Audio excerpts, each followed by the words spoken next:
ഇന്ന് ഫിലിം ഫോസിൽസിലൂടെ മലയാള സിനിമയിലെ 40കളിലേക്ക് നമുക്ക് പോകാം. കുഞ്ഞു കുഞ്ഞു വേലുക്കുട്ടി കൂട്ടുകെട്ട് മലയാള സിനിമാ പ്രേക്ഷകരെ, നാടകവേദികളെ, അഭിനയമോഹികളെ കീഴടക്കിയ ആ കാലഘട്ടത്തിലേക്ക്. കുഞ്ഞു കുഞ്ഞു സെബാസ്റ്റ്യൻ ഭാഗവതർ. ഈ നാടക നടന്റെ ജനനം അമ്പലപ്പുഴയിലാണ്. ഇദ്ദേഹം മലയാള സംഗീത നാടകങ്ങളുടെ അമരക്കാരൻ എന്നാണ് അറിയപ്പെടുന്നത്. മഹാകവി കുമാരനാശാന്റെ കരുണ എന്ന കാവ്യത്തെ അടിസ്ഥാനമാക്കി ഓച്ചിറ വേലുക്കുട്ടിയോടൊപ്പം ചേർന്ന് ഒരു നാടകം രചിക്കുന്നു.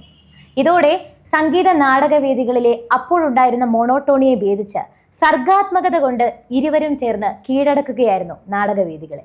ഈ കൂട്ടുകെട്ടിലെ രണ്ടാമത്തെ വ്യക്തി ഓച്ചിറ വേലുക്കുട്ടി. ഇദ്ദേഹത്തെക്കുറിച്ച് പറയുമ്പോൾ ഒരേ സമയം കൗതുകവും അതിശയവുമാണ്.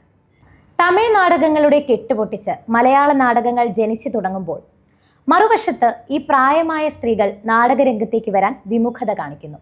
ഈ സമയത്ത് സ്ത്രീകളെക്കാൾ മനോഹരമായി ഓച്ചിറ വേലുക്കുട്ടി ആ സ്ത്രീ വേഷങ്ങൾ കൈകാര്യം ചെയ്ത് അരങ്ങുവാണു.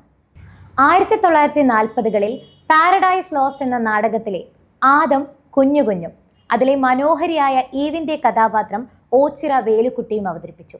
ഇതോടെ മലയാള സിനിമാ ചരിത്രത്തിലെ ഏടുകളിൽ ഏറ്റവും പ്രധാനപ്പെട്ടതും പ്രിയപ്പെട്ടതുമായി കുഞ്ഞു കുഞ്ഞു വേലുക്കുട്ടി നടന്മാരുടെ കൂട്ടുകെട്ട്.